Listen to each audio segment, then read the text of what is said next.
Hello everyone, this is CAB budget making taxation easy for you. तो आज अपन start कर रहे हैं किसके साथ, मॉडल टैक्स पेपर 5 के साथ। ठीक है, ठीक है। अब मिस्टर राजा जो कि इंडियन सिटीजन है, एज जिसकी 61 इयर्स है, setup in business in Canada, residing in Canada since 2009। He set up in business in Canada and residing in Canada since 2009. उसके पास क्या है, एक हाउस प्रॉपर्टी है कनाडा में, विच उसने हाफ ऑफ टाइम वो खुद का रेसिडेंस है, सेल्फ ऑक्युपाइड है, और हाफ जो है वो रेंट में गिवन है। ठीक है, और वो 61 इयर्स का है, इंडियन सिटीजन है इतना। He has purchased a flat in Delhi on 13 October 2019 and taken loan from Canara Bank for 34 lakh for purchase of this flat.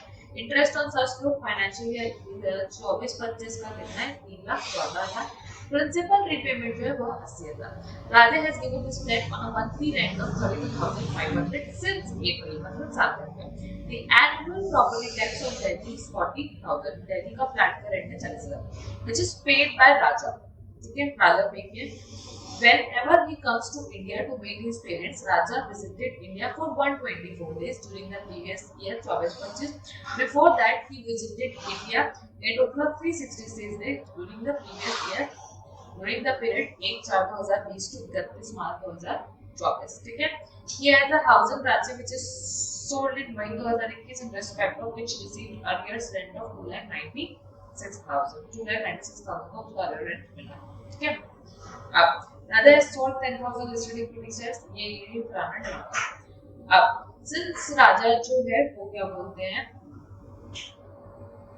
124 days जो है वो 124 डेज जो है वो प्रीवियस ईयर में स्टे किया, और 366 डेज जो पहले के 4 साल में स्टे किया, तो वो आपका क्या बन जाएगा, तो वो आपका बन जाएगा RNOR।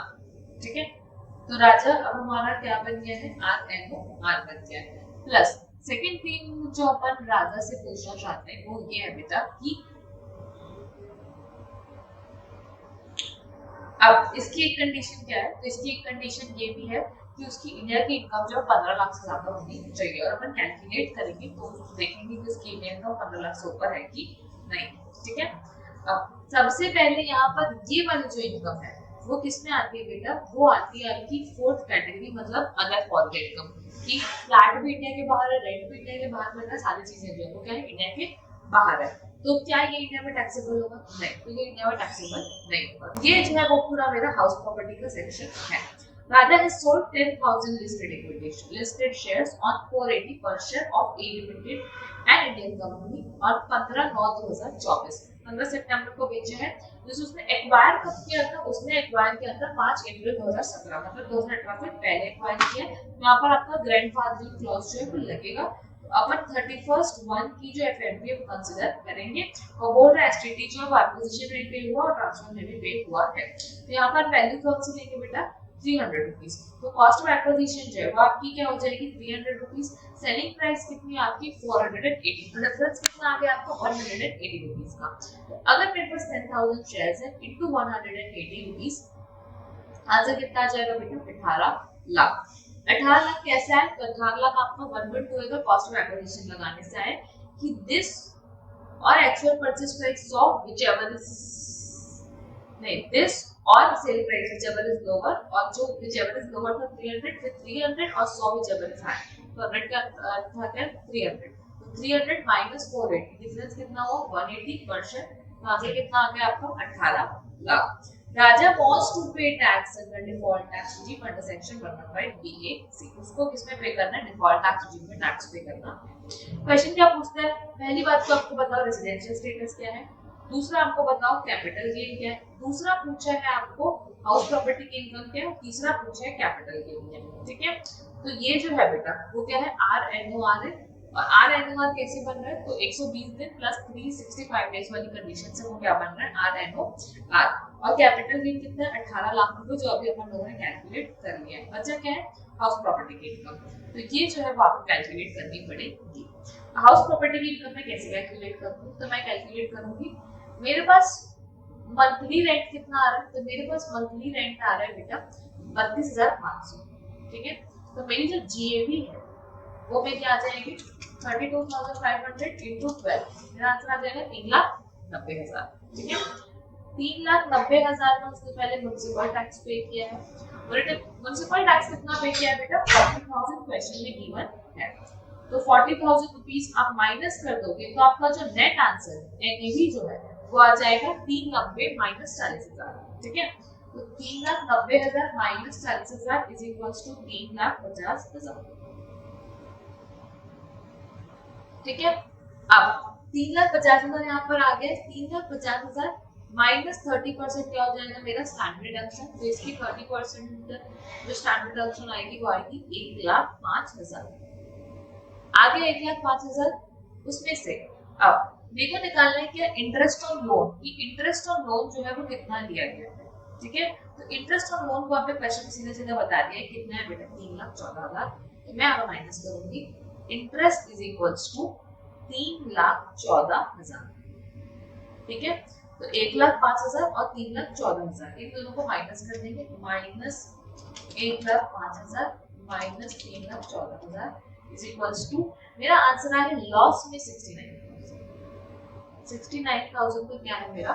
लॉस है। ठीक है, अब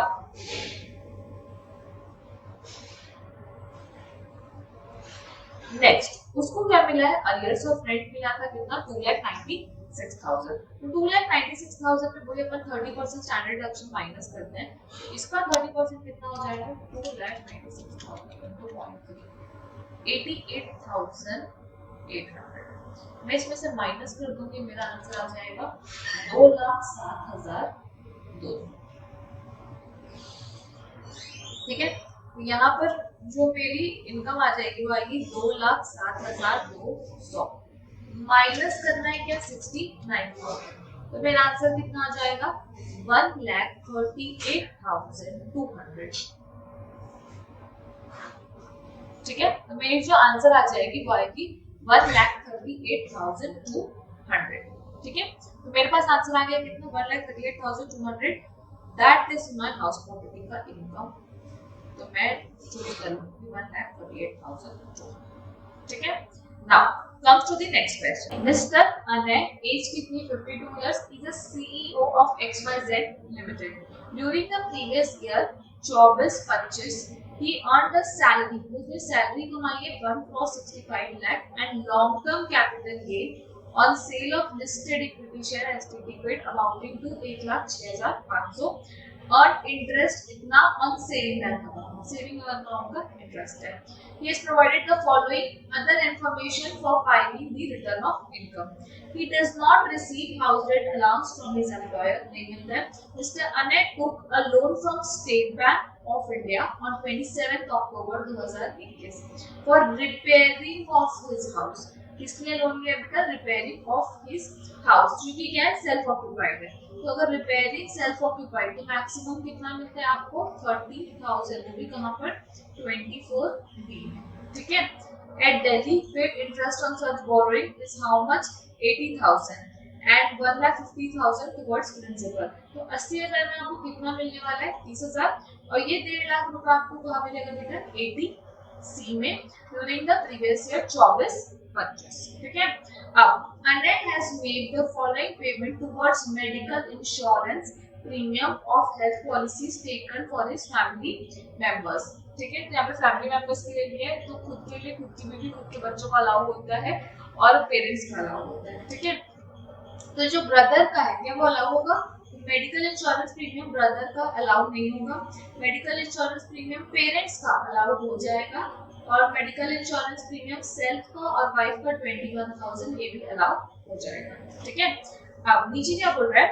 He also incurred 6,400 towards preventive health checkup of his wife in cash. तो प्रिवेंटिव हेल्थ चेकअप कैश में चलता है, बट ये क्या होगा? तो ये जो है बेटा वो ऐड हो जाएगा इधर और मैक्सिमम कितना मिलता है? 25,000। तो मैंने यहाँ पर 6,400 में से आपको कितना मिलेगा? 4,000। तो ये मैक्सिमम कितना मिलेगा? 24,000। और ये जो आपको कितना मिलेगा? तो ये मिलेगा 17,670।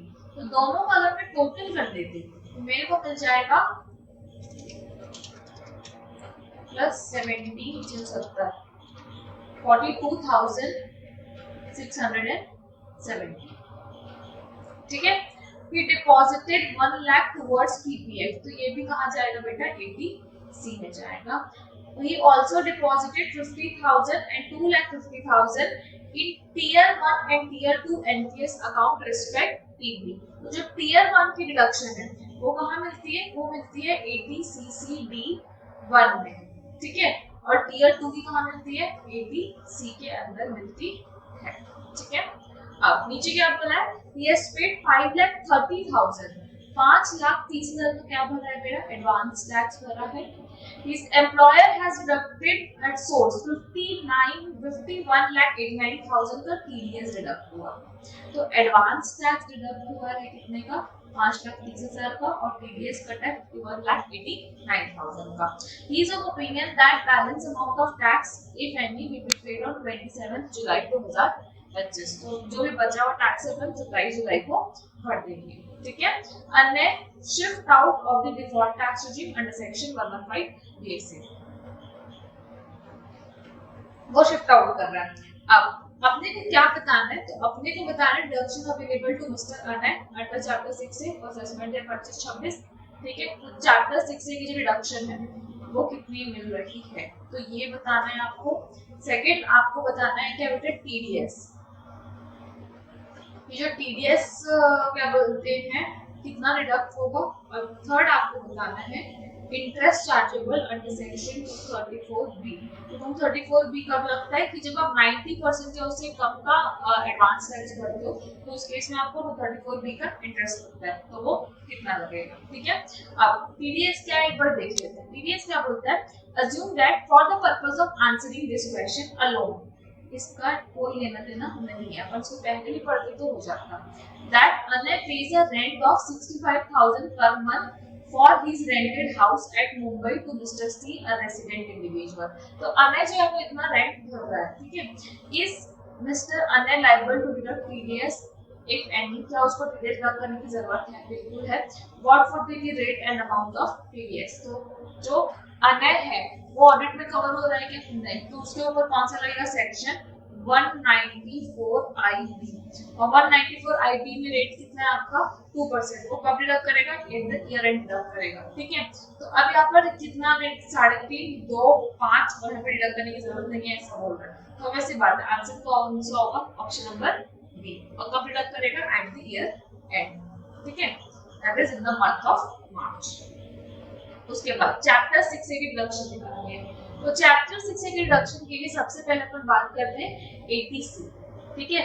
तो 80C में कौन कौन सा अमाउंट है, तो ध्यान से देखना. 1.5 लाख का प्रिंसिपल पेमेंट का है, और एक जो है वो आपका इधर PPF में 1 लाख रुपए इधर है 80C में, और एक टियर 2 में भी 80C लगा हुआ है. तो इसमें 2.5 लाख रुपए और इसमें 1 लाख रुपए और इधर 1.5 लाख रुपए.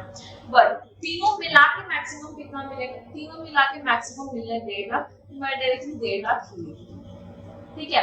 भले यहाँ पर भी आपको मिलेगा, और आपको यहाँ पर भी मिलेगा, और आपको टियर 2 का 2.5 लाख ये भी मिलेगा, बट सबको मिला के मैक्सिमम कितना मिलेगा, 1.5 लाख, ठीक है.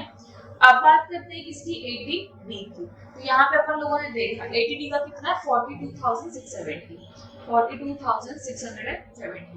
अब ऊपर में उन लोग को मिला है इंटरेस्ट ऑन सेविंग बैंक. तो सेविंग बैंक का इंटरेस्ट मिलता है 80TTA में. तो 80TTA में आपको कितने की मिलेगी बेटा, 10,000, ठीक है. अब यहाँ पर टियर 1 अकाउंट में जब आप डिपॉजिट करते हो ना, तो आपको डिडक्शन मिलती है 80CCD1 में, बट बुक में उसको कंसीडर नहीं किया हुआ है, बट हम करेंगे क्वेश्चन में कंसीडर, ठीक है. तो हम यहाँ पे लेंगे 80CCD1B, क्योंकि 1 की डिडक्शन तो 80 के बाद 1.5 लाख में क्लब हो जाएगी, बट 1B में हम एक्स्ट्रा कितना ले सकते हैं, 50,000 की डिडक्शन ले सकते हैं. और अमाउंट भी कितना है बेटा, 50,000. तो यहाँ पर हम 50,000 की डिडक्शन ले लेंगे. तो हमारा आंसर अलग आएगा और उनका आंसर अलग आएगा. हमारा आंसर आएगा 2,52,670, जो कि होगा ऑप्शन नंबर सी, ठीक है. उसके बाद नेक्स्ट बोला 234B का इंटरेस्ट. तो उसके लिए मैं टोटल इनकम निकालोगे, फिर टैक्स लायबिलिटी निकालोगे, फिर लगेगा आपको इंटरेस्ट, ठीक है. यहाँ पे अपन स्टार्ट करते हैं 234B का इंटरेस्ट निकालने के लिए. पहले अपन टोटल इनकम निकालते हैं. तो यहाँ पर मेरे पास जो सैलरी अर्न हुई है, तो सैलरी हुई है अर्न हुई है 1,65 लाख. तो 50,000 की स्टैंडर्ड डिडक्शन मिलेगी, तो उसको माइनस करने के बाद आता है 1,64,50,000। ठीक है, तो या तो आप डायरेक्ट लिखा सकते हो, तो लिख लेते हैं 1,65 लाख माइनस स्टैंडर्ड डिडक्शन 50,000, तो आ जाएगा 1,65,64,50,000।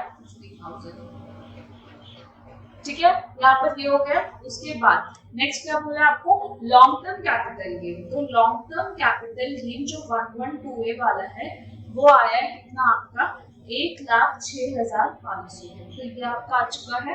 और आपका जो सेविंग बैंक का इंटरेस्ट है, तो सेविंग बैंक का जो इंटरेस्ट आपको मिल रहा है वो मिल रहा है 4,82,778। ठीक है, अब इसके अलावा कोई इनकम है क्या बेटा आपकी? नहीं, कोई इनकम नहीं है, बट आपके पास क्या हाउस प्रॉपर्टी का लॉस है। हाउस प्रॉपर्टी का लॉस कितना है 30,000 का, तो वो आप इसको माइनस कर देंगे। तो आपकी जो जीपीआई है वो आ जाएगी 1,64,50,000 plus 1,06,500 plus 4,82,778 minus 30,000 is equals to 1,70,09,278। ठीक है, अब माइनस कर देंगे चैप्टर 6A की डिडक्शन जो अपन लोगों ने ली है 2,52,670। ये माइनस कर देंगे तो मेरा आ जाएगी टोटल इनकम। तो मेरी टोटल इनकम हो जाएगी 252,070। तो मेरा आंसर आएगा 16,75,000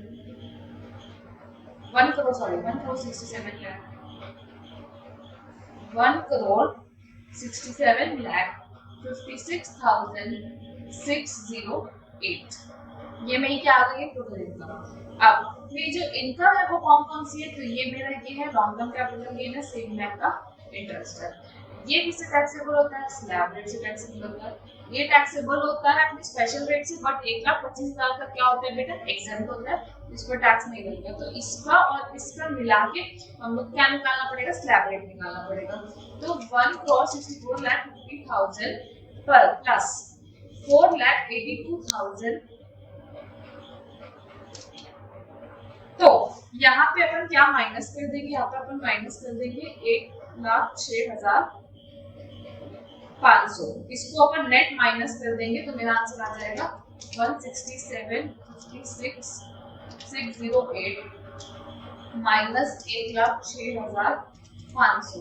मेरा आंसर आ जाएगा 1,66,50,108। सी अपन अलग अलग इफेक्ट करके निकालते तो उससे बेटर हमने स्पेशल इनकम को क्या कर दिया माइनस कर दिया। अब इस पे क्या निकालना है, स्लैब रेट निकालना है। स्लैब रेट में फर्स्ट 10 लाख पे और बैलेंस पे टैक्स कितना होगा, तो फर्स्ट 10 लाख में होगा 1,12,500 और बैलेंस पे होगा मेरा माइनस 10 लाख इंटू 1,12,500। हाँ, तो मेरा जो टैक्स आ गया है वो आ गया है 48,07,000 48,07,532। अब 1 करोड़ से 2 करोड़ के बीच में सरचार्ज कितना लगता है बेटा 15%। तो यहाँ पर अपन ले लेंगे 15% का सरचार्ज। हाँ, 15% का सरचार्ज 1.15 इंटू 4% का सेस 1.04। मेरा टैक्स आ गया है एक्चुअल में 57,49,809 और 57,49,810। ये मेरी क्या आ गई बेटा टैक्स लायबिलिटी आ गई है। अब इसमें से मुझे क्या पे हुआ है, तो मैंने एडवांस टैक्स भरा है 5,30,000 का। तो एडवांस टैक्स इसमें माइनस होगा 5,30,000।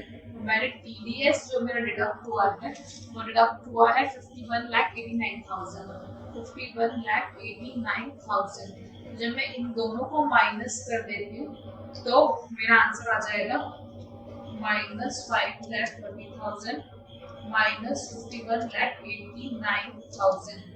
मेरा आंसर आ जाएगा 30,308 जो मेरा टैक्स पेबल आएगा। अब ये पूछ क्या रहा है, ये पूछ ये रहा है कि 234B का इंटरेस्ट लगेगा क्या। तो नहीं लगेगा। रीजन मीन कि हमें टैक्स लायबिलिटी जो हमारा जो टैक्स डिडक्ट हुआ या जो हमारा एडवांस टैक्स कटा है वो 90% या उससे ज्यादा है, क्योंकि अगर 57 लाख का 10% लिखेंगे तो 5,74,000 समथिंग बचेगा, लेकिन हमारी टैक्स लायबिलिटी कितनी आ रही है 30,308 समथिंग, तो जो कि बहुत ही कम है, जिस वजह से हमको 234D का इंटरेस्ट नहीं लगेगा। तो यहाँ पर जो आंसर आएगा वो क्या आएगा बेटा, नील। ठीक है, उसके बाद कम टू दिस, ये क्या बोलता है,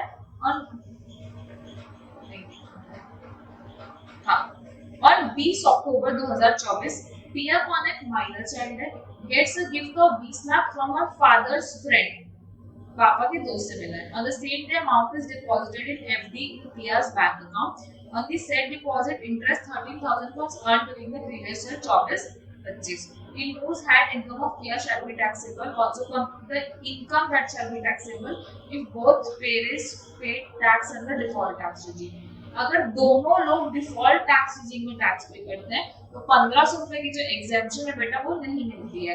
तो जो क्लबिंग होगी वो 20 लाख प्लस 13,000 की होगी, वो भी उस पेरेंट के हाथ में होगी जिसकी इनकम ज्यादा है बिफोर क्लबिंग। तो हमारा ऑप्शन नंबर आ जाएगा क्या, बी। ठीक है, next point number, question number 4, Rohit, a resident Indian, has incurred 15,000 for medical treatment of his dependent brother. ठीक है, उसने ट्रीटमेंट के लिए 15,000 खर्चा किया है। Who is a person with severe disability? Severe disability है, तो severe disability में आपको डिडक्शन मिलती थी 1,29,000, नॉर्मल मिलती थी 75,000। Deposited 20,000 with LIC with his maintenance के लिए डिपॉजिट किया, shift out from default tax regime, would be eligible for deduction। क्या 80DD में डिडक्शन मिलेगी कि नहीं मिलेगी? तो 80DD का अपन लोगों ने फुल फॉर्म बनाया था डिपेंडेंट डिडक्शन की, जो हमारे ऊपर डिपेंडेंट है उसकी डिडक्शन कितने मिलेगी। सिंस ये सीनियर डिसेबिलिटी है तो कितना मिलेगा 1,25,000। ठीक है, नाउ अब हमारा टाइम आ गया किसके साथ बेटा, डिस्क्रिप्टिव क्वेश्चंस के साथ। तो जो डिस्क्रिप्टिव क्वेश्चन होता है उसके लिए हमारे पास एक तरीका है, जो तरीका है कि हम लास्ट से स्टार्ट करते हैं। तो come to our last question. ठीक है, अब जो लास्ट क्वेश्चन क्या बोलता है कि इनमें से कौन सी ट्रांजैक्शन में पैन कोड करना जरूरी है। तो payment of life insurance premium of ₹40,000 for account pay check. तो अगर आप अकाउंट पे चेक वगैरह से दे रहे हो तो आपको पैन वैन की कोई जरूरत नहीं है, तो इसमें आपको रिक्वायरमेंट नहीं है। Payment of 1,10,000 RBI for acquiring it's bonds. तो यस, क्योंकि अगर पेमेंट आपका 50,000 से ज्यादा का है तो आपको पैन कोड करने की जरूरत है। ठीक है, credit card, credit card debit card account खुलवा लो तो इसमें कोई लिमिट नहीं, आपको हमेशा पैन कोड जब मर्ज को देना पड़ेगा। ठीक है, और payment of 1 lakh by account pay cheque to travel agent for Singapore for 3 days visit. ठीक है, अगर नहीं, क्योंकि हम लोगों ने अकाउंट पे चेक से पेमेंट किया तो हमको पैन देने की कोई जरूरत नहीं, अगर नहीं पे किया होता तो उसके ऊपर पैन देते। ठीक है, उसके बाद next, what mister Kailash ROR could not file his return of income for assessment है 25-26, रिटर्न फाइल नहीं कर पाया ड्यू डेट के अंदर। कैलाश को बताओ as a consultant, not consistent, consultant, पीछे क्या क्या कॉन्सिक्वेंसेस है नॉन फाइलिंग के। तो एक तो आपको 234A का जो इंटरेस्ट है वो लगेगा क्योंकि आपने डिले की रिटर्न फाइलिंग में। 234F की फीस लगेगी 5,000 या 1,000 डिपेंडिंग अपॉन योर इनकम। और उसके बाद आपको जो आपके लॉसेस हैं वो आपके क्या बोलते हैं कैरी फॉरवर्ड नहीं हो पाए। ठीक है, उसके बाद कम टू पॉइंट नंबर 4, क्या बोलते हैं, विनय प्रसाद एक नॉन रेसिडेंट है, एज कितनी 50 years, furniture the following information. Salary बता दिया, short term capital loss of business, brought forward है, लॉन्ग टर्म है, लॉटरी, ये सब ठीक है। Compute the income assuming that he opts out of default tax regime, default tax regime से वो बाहर आ गया। ठीक है, यहाँ पर अपना सॉल्व करने का एक पैटर्न है, अपन उससे ही सॉल्व करते हैं। 1 2 3 4 5। सबसे पहले अपन लेते हैं क्या बेटा, सैलरी, दूसरा लेते हैं हाउस प्रॉपर्टी, फिर लेते हैं अपन PGBP, फिर लेते हैं अपन कैपिटल गेन, और फिर अपन लेते हैं इनकम फ्रॉम अदर सोर्सेज। ये सबसे बेस्ट फॉर्मेट मुझे इसलिए लगता है क्योंकि इसमें गलती बिल्कुल नहीं होती। ठीक है, एंड यू नो कि कौन सी इनकम है करके। तो सैलरी में कितना है 2,75,000 जो कि कंप्यूटेड है।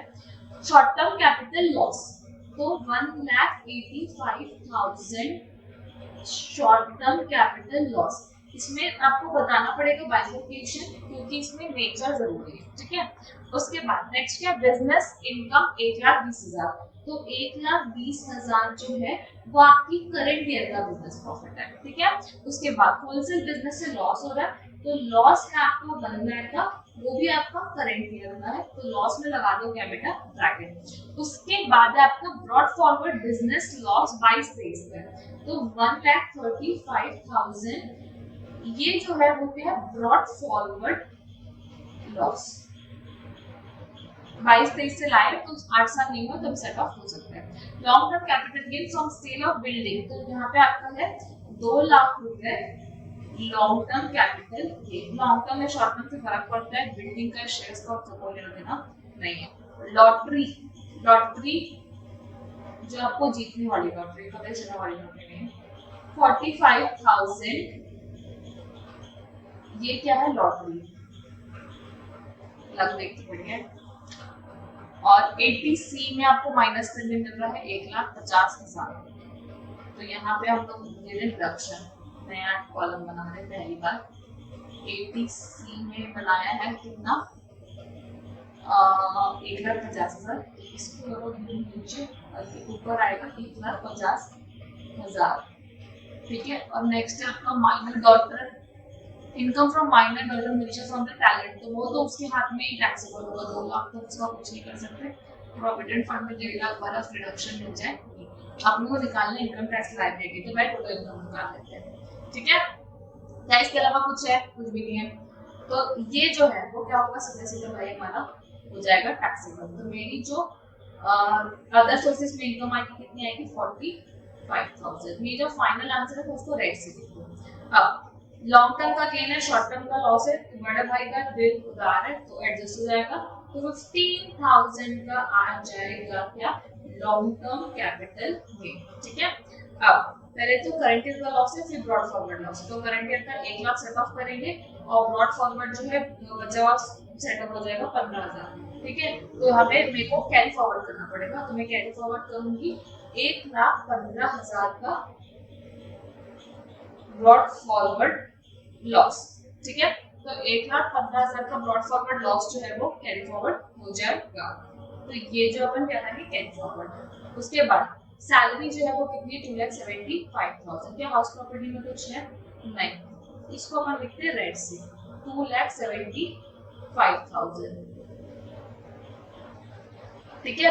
तो सैलरी 2,75,000, कैपिटल गेन है आपका 15,000 और 45,000 है आपके अदर सोर्सेज। और कुछ सेट ऑफ हो सकता है, नहीं हो सकता, तो मैं ले आती हूँ अपनी जीटीआई, तो मेरी जीटीआई आ रही है बेटा 3,35,000 क्या है मेरी जीटीआई।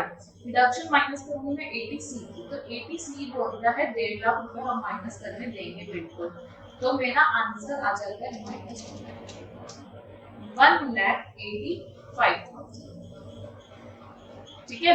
अब लॉन्ग टर्म कैपिटल गेन जो है वो टैक्सेबल होता है आपका 1:1 के हिसाब से, वो तो 20% के हिसाब से टैक्सेबल होता है, ठीक है। तो यहाँ पे मैं लूंगी 15,000 इंटू 20%, तो 15,000 का 20% हो जाता है 3,000 रुपया, और बचा कितना 45,000, तो 45,000 इंटू 30% कितना हो जाएगा, मेरा आ जाएगा 13,500। अब 50-60 तो 1,85,000 में से बेटा 60,000 जा चुका, और ऐसे भी जो आपकी नॉन रेसिडेंट को स्पेशल इनकम के अगेंस्ट में बेसिक एग्जाम्पशन का फायदा नहीं मिलता है, इसलिए अपन नेट में टैक्स निकाल रहे हैं। अगर ये बंदा रेसिडेंट होता तो उस केस में अपन टैक्स कैलकुलेट नहीं करते, तो यहाँ पे आपको टैक्स करना ही पड़ेगा, तो आपका आ जाएगा 16,500, है ना, हाँ 16,500 plus 4% health education cess, 16,500 into 4% आ जाएगा 660, टोटल कर दूंगी मेरा आंसर आ जाएगा 70,160, जो कि मेरी क्या टैक्स लायबिलिटी, ठीक है। तो मेरा ये वाला जो क्वेश्चन है वो सॉल्व हो चुका है। अब coming to the next question, called as what mister Asif, ठीक है। Mister Asif bought a vacant land for 80 lakh. Vacant land खरीदा है किसके लिए, 80 लाख के लिए इन मार्च 2005 में खरीदा था। Registration other expenses 10% of cost of land. He constructed a residential building on the said land for 100 lakh for the financial year 6 साल। तो यहाँ पर इसको ग्रीन से कर लेते हैं कि उसने क्या बनाया बेटा, घर बाद में बनाया। तो आपकी अगर बिल्डिंग और घर का लैंड और बिल्डिंग का पीरियड ऑफ होल्डिंग अलग अलग हो तो अलग अलग कैपिटल गेन निकाला करो। अगर लॉन्ग टर्म या शॉर्ट टर्म हो रहा है, और अगर दोनों ही लॉन्ग टर्म है तो उस केस में आप सेम भी निकाल सकते हो। He entered into an agreement for sale of above transaction with Hari, not a relative. Relative नहीं तो उसके हमें गिफ्ट का टैक्स लग सकता है। Sale consideration was fixed 600 lakhs on the date of agreement. Mr. Asif received 20 lakh in cash. Cash में receive हुआ तो वैसे भी इस केस डील का कोई मतलब नहीं होगा, तो 620 लाख का कोई मतलब नहीं है। The sale deed was executed registered on 10 फरवरी 2025। तो 10 फरवरी 2025 को सेल हुआ है, तो 23 जुलाई के बाद हुआ है, तो इंडेक्सेशन नहीं मिलेगा। For the agreed consideration, stamp duty valuation उस दिन का था 670 lakh. Asif paid 1% brokerage on the sale consideration। तो sale consideration receive, तो सेल कंसिडरेशन कितना रिसीव हुआ, सेल कंसिडरेशन रिसीव हुआ है 600 लाख, तो 600 लाख का 1% जाएगा brokerage. Asif made investment in NHI bonds. NHI bonds में उसने इन्वेस्ट किया 45 लाख और 15 लाख रुपए 12 जुलाई को। तो आपको देखना है कि इन्वेस्टमेंट जो है वो ट्रांसफर की डेट से 6 महीने के अंदर हुआ है कि नहीं। मतलब 10 फरवरी को अगर ट्रांसफर हो, 10 फरवरी से 6 महीने, मार्च, अप्रैल, मई, जून, जुलाई, अगस्त, तो 10 अगस्त 2025 तक जो ट्रांसफर होगा, 12 जुलाई को हो गया, वो डिडक्शन मिल जाएगा उसको 6 महीने के अंदर। ठीक है, अब यहाँ पे क्या निकालना है बेटा, यहाँ पे आपको निकालना है कैपिटल गेन। सबसे पहले मैं क्या लूंगी, FVOC। यहाँ पर क्या लगेगा, 50C लग जाएगा। तो क्या 670 लाख ज्यादा है, 110% ऑफ 600 लाख से, तो बिल्कुल ज्यादा है, तो इसलिए अपन लेंगे 670 लाख। ठीक है, माइनस करेंगे क्या, 1% ब्रोकरेज। तो 600 लाख का 1% कितना होता है, 6 लाख। तो 6 लाख माइनस कर दिया तो मेरा आंसर आ जाएगा कितना, 664 lakh. That is my net consideration. Minus करूंगी मैं क्या, कॉस्ट ऑफ एक्विजिशन। तो जो मेरी प्रॉपर्टी की वैल्यू है वो कितनी है, 80 लाख। तो 80 लाख मेरी वैल्यू है, प्लस मेरे एक्सपेंसेस कितने हैं बेटा, 8 lakh. 80 lakh plus 8 lakh plus building की तो 100 लाख की, तो यहाँ पर 100 लाख की बिल्डिंग हो जाएगी। तो तीनों को मिला के कितना हो जाएगा, 188 लाख। तो 664 माइनस 188 लाख, 476 लाख जो है मेरा क्या आ जाएगा, कैपिटल गेन। फिर मैंने एनएचआई में जो इन्वेस्ट किया है उसकी बॉन्ड्स में, वो क्या 45 लाख और 15 लाख, तो कितना हो गया 55 लाख। बट मैक्सिमम कितना मिलता है इसमें, 54 ईसी में 50 लाख, तो ये माइनस हो जाएगा, तो मेरा आंसर आ जाएगा 426 लाख। ठीक है, तो मैं कैपिटल गेन कितना आएगा, 426 लाख। और आप देख सकते हो कि आंसर जो है वो कितना इजीली कैलकुलेट हो रहा है। ठीक है, उसके बाद come to question number 3। Question number 3 क्या बोलता है, mister Piyush runs a sole proprietorship firm. Sole proprietorship firm चलाता है, owns 4 machine which was put to use in business in March 2023। Business में यूज किया है कब, मार्च 2023 में। ठीक है, उसके बाद depreciation on this machine is charge at how much बेटा, 15%। तो डेप्रिसिएशन कितना चार्ज हुआ है, 15% चार्ज हुआ है। अब द वैल्यू 1/4/2024 को कितना है, 7,70,000। 2 of the old machine was sold on 15 जुलाई, तो 10 लाख का अपन बेचे, और second hand machine was bought for 6,10,000 on 30th October 2024. Further, Mr. Piyush has furnished the following particular relating to payment made for expenditure incurred toward scientific research for the year ended 31 March 2025. Following claim करना है, claim of depreciation. Depreciation कितना मिलेगा, तो सी, यहाँ पर मैं सबसे पहले क्या लूंगी, ओपनिंग कितना है मेरा, 7,70,000, तो 7,70,000 प्लस करूंगी purchase put to use for more than 180 days, तो फॉर सोल्ड खरीदा है कितना, 30 दिसंबर को, तो यहाँ पर हो जाएगा लेस देन 180 डेज, 6,10,000। ठीक है, माइनस करूंगी मैं सेल।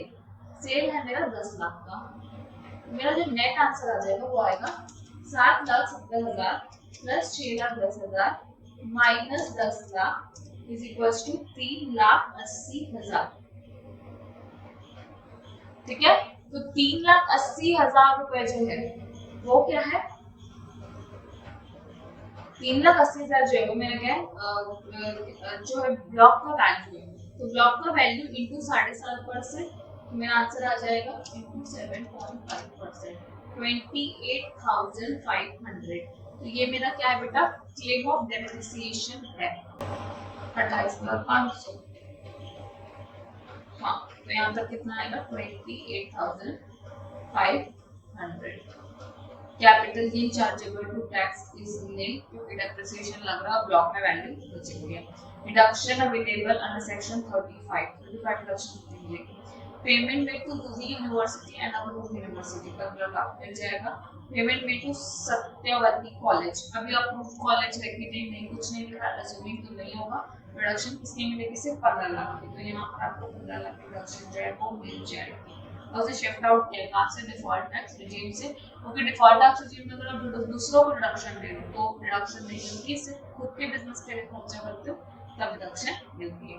अब बहुत ही इजी क्वेश्चन पूछा आपको, Mr. Sameer, age 52 years, provide the following, और उसका आपकी क्या आपको क्या निकालनी है, एडवांस टैक्स लायबिलिटी निकालनी है। तो 80,000 उसका टैक्स लायबिलिटी, टीडीएस डिडक्ट हुआ है 12,000, ठीक है। तो अब अगर मेरी टैक्स लायबिलिटी 80,000 है, ठीक है, तो 80,000 माइनस 12,000 में टीडीएस डिडक्ट हो चुका है, मेरा बैलेंस कितना बचेगा, 68,000, ठीक है।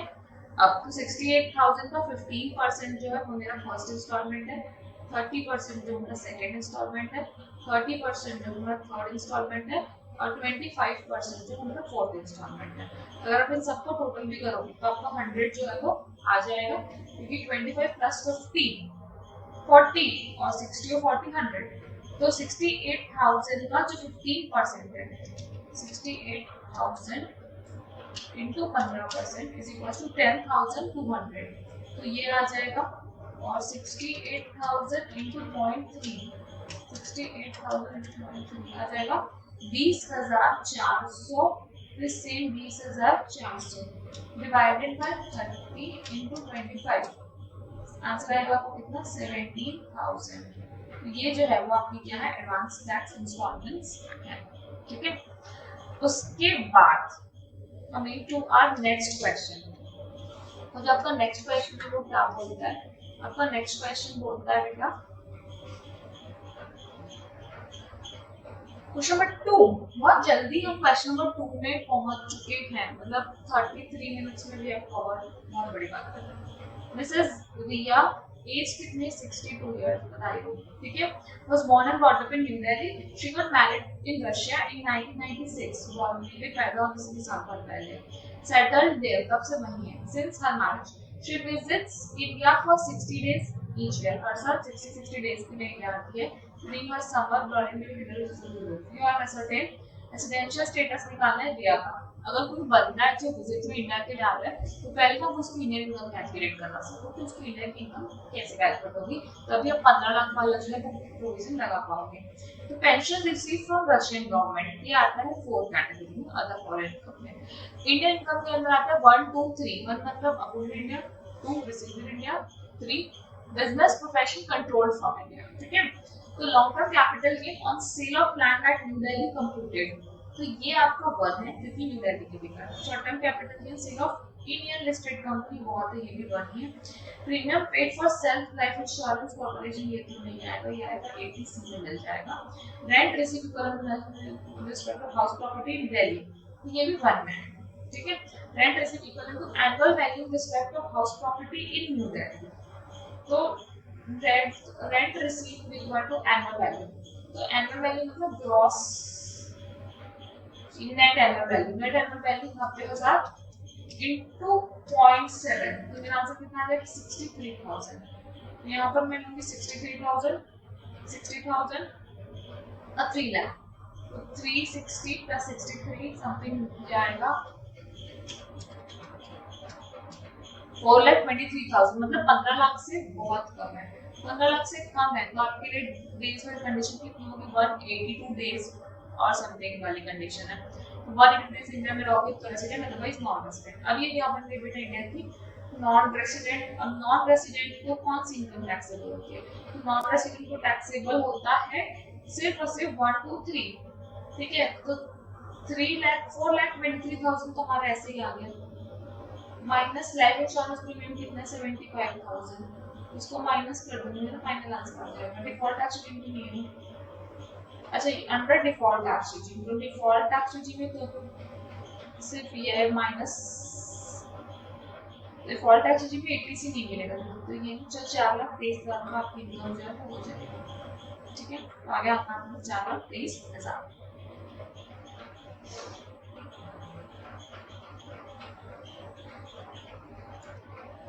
उसके बाद नेक्स्ट है आपका okay question number 1, just a second. जिसकी एज कितनी 45 years, is a resident Indian, provide किया फॉलोइंग इंफॉर्मेशन। इससे निकालना है complete total income statement under normal provisions of the act. सबसे बेस्ट है कि आपको normal provisions of the act के अंदर निकालना है, ठीक है। अब क्या बोलता है यहाँ पर आपको क्वेश्चन कि he received a royalty of 2,88,000। अगर कुछ नहीं बोला है तो आपको रॉयल्टी अदर सोर्सेज में टैक्सेबल करनी है। तो 2,88,000 की रॉयल्टी मिली है from abroad, a book authored by him in nature of artistic. Rate of royalty कितना है 18% of value of books and expenditure made for earning this royalty was 40,000, ठीक है। तो ये 2,88,000 है वो कितना परसेंट है बेटा 18% है, और एक्सपेंस कितना होगा 40,000। The amount remitted to India till 30 सितंबर इस कितना है 2,30,000। रेमिट कितना हुआ 2,30,000। कमाया कितना हमने 2,88,000। खर्चा कितना हुआ है आपका 40,000। तो अदर सोर्सेज में क्या होगी इनकम फ्रॉम अदर सोर्स 2,88,000 मेरी अर्निंग है, मैंने खर्चा किया है 40,000 का, मेरा नेट आंसर आ जाएगा 2,48,000 जो कि मेरे को अदर सोर्सेज में काट सकते हो। अब एक सेक्शन आती है आपकी 80 तो क्यों में आपको जो है वो अलग कैलकुलेशन थोड़ा डिफरेंट है। अब नीचे आ जाओ, he owns an industrial undertaking, कहाँ पर है SEZ में, which had commenced operation for the financial year 21-22। बेटा उसने 21-22 में कमेंस करना शुरू किया, मतलब वो 31 मार्च 2021 के बाद स्टार्ट किया, 1 अप्रैल से स्टार्ट किया, ठीक है।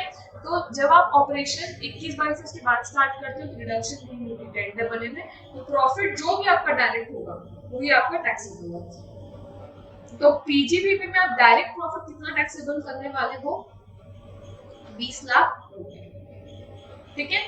He was holding 30% equity share of PSP Limited, 30% equity share hold कर रहे हैं किसके PSP Limited के, and Indian company allotted share to share holder on 1 October 2020।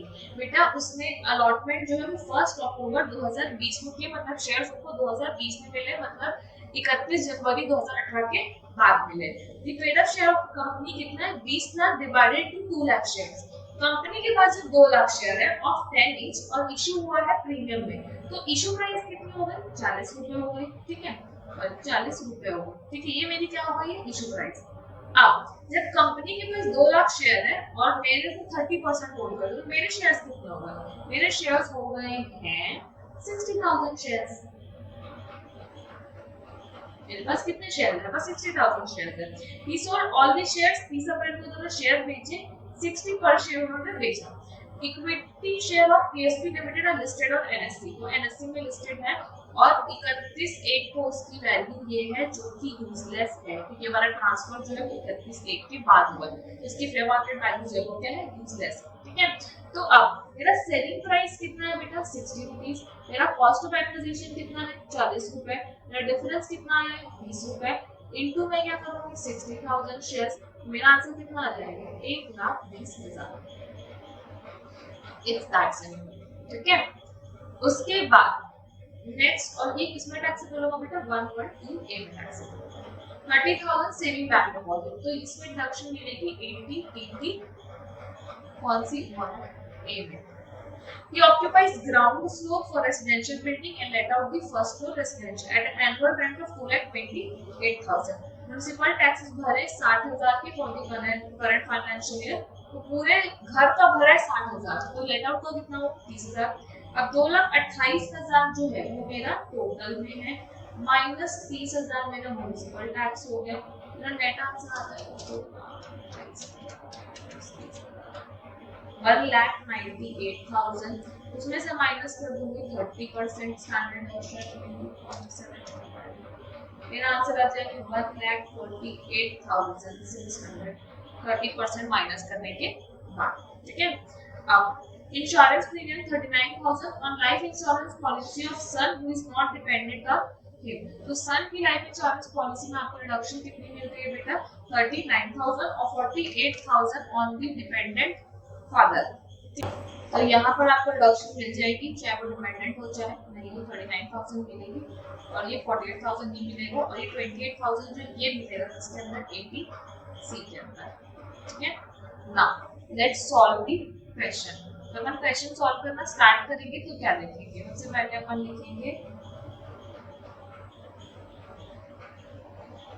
पहले अपन लिखेंगे, इनकम फ्रॉम हाउस प्रॉपर्टी। तो इनकम फ्रॉम हाउस प्रॉपर्टी अपन लोगों ने कैलकुलेट ही कर लिया है 1,38,600, वापस जरूरत नहीं।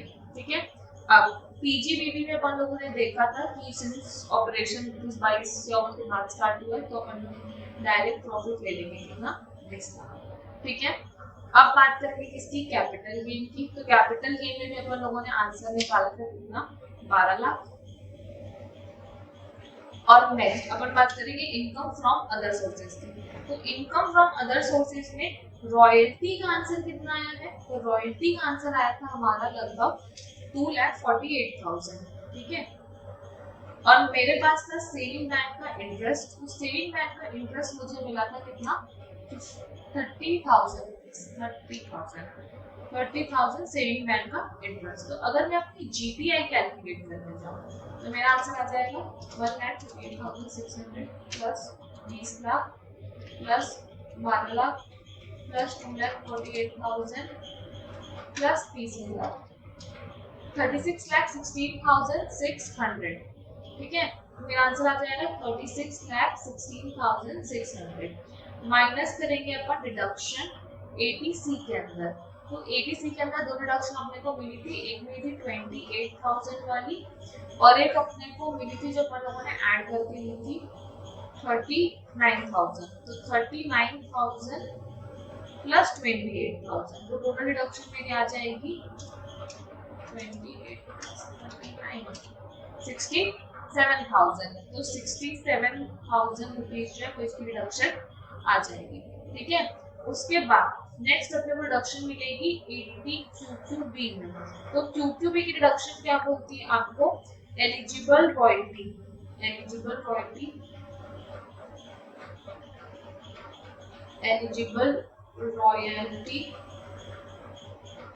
और सेकेंड आपका है 3 लाख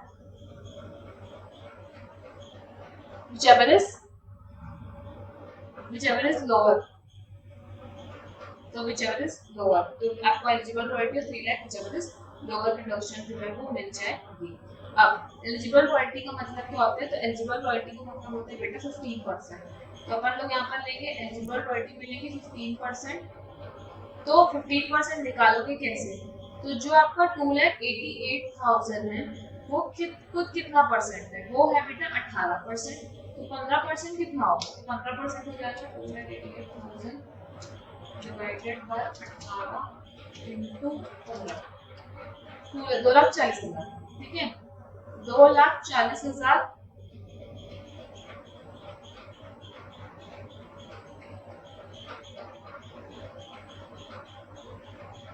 और आपको अमाउंट रिसीव, सेकेंड आपका है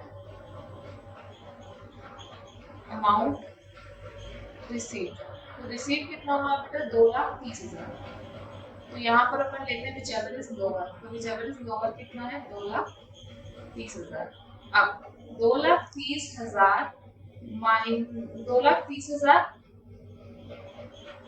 माइनस जो भी हमारा एक्सपेंस इनकर्ड है, कितना इनकर्ड है 30,000 जिसकी रिडक्शन हम ऊपर दे चुके हैं। तो मेरा आंसर कितना आ जाएगा, सॉरी माइनस 40,000 रिडक्शन। एक्सपेंस कितना माइनस की 40,000। तो 40,000 माइनस के लिए आंसर कितना आ गया 1,90,000। 1,90,000 ये मेरी एलिजिबल रॉयल्टी रिसीव है। तो ये हमारा जो आंसर आया वो कितना है 1,90,000। तो 1,90,000 और 3,00,000 whichever is lower कौन सा आ जाएगा 1,90,000। तो 1,90,000 और 67,000 दोनों को माइनस कर दोगे और फिर यहाँ पर एक डिडक्शन और आएगी 80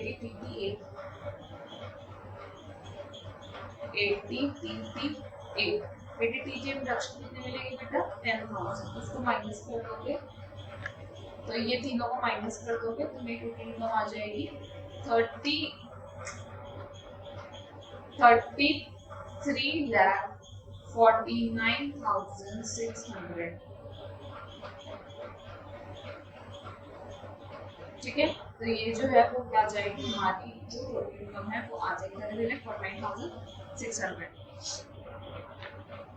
अब टोटल इनकम आ गई है। अब अपने को क्या निकालना है बेटा टैक्स लायबिलिटी निकालना है। टैक्स लायबिलिटी निकालने के लिए अपने को देखना पड़ेगा कि टाइप ऑफ इनकम कौन कौन सी है। तो हाउस प्रॉपर्टी जो है slab rate, PGT slab rate, capital gain. तो कैपिटल गेन जो था वो कितने वाला था 112 वाला था, है ना। कैपिटल गेन किसको 112 वाला। तो अपन देखेंगे कैपिटल गेन की सेल कब हुआ। तो सेल हुआ है मेरा 30 अप्रैल, है ना। 30 अप्रैल मतलब कि 23 जुलाई से पहले। तो यहाँ पर लगेगा 10% अबव 1,25,000।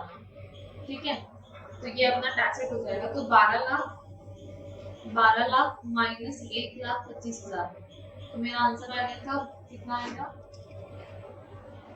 12 लाख माइनस 1,25,000 आएगा 10,75,000।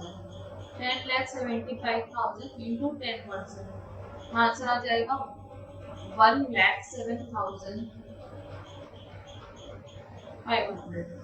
ये किसका है 112 का आंसर है। बैलेंस में लगाऊंगी मैं क्या बेटा स्लैब रेट। स्लैब रेट कौन सी इनकम पे बचेगा। तो इसमें से 12 लाख माइनस कर दूंगी तो बैलेंस बच जाएगा मेरा 21,49,600। ठीक है, अब इसका मैं स्लैब रेट कर दूं तो मेरा आएगा 4,57,380। टोटल कर दूंगी तो मेरा आंसर आ जाएगा 5,67,880। तो इसमें 4% जुड़ेगा हेल्थ एंड एजुकेशन सेस जो कि आएगा 22,595। ऐड कर देंगे तो मेरा आंसर आ जाएगा 5,87,475। ठीक है, 5,87,475। नेक्स्ट हम बात करेंगे क्या एडजस्टेड टोटल इनकम की। तो एडजस्टेड टोटल इनकम जो है अगर मेरी आईटीआई 20 लाख से ज्यादा होगी तो फिर अपना एप्लीकेबल हो जाएगा कौन सा एएमटी। तो एएमटी निकालने के लिए अपने को क्या देखना पड़ेगा एडजस्टेड टोटल इनकम। तो मेरी टोटल इनकम जो है वो कितनी है 33,49,600।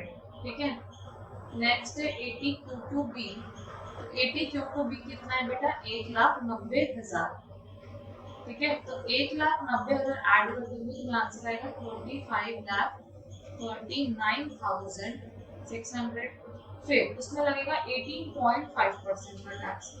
तो 18.5% आ जाएगा मेरा इसका 6,54,826।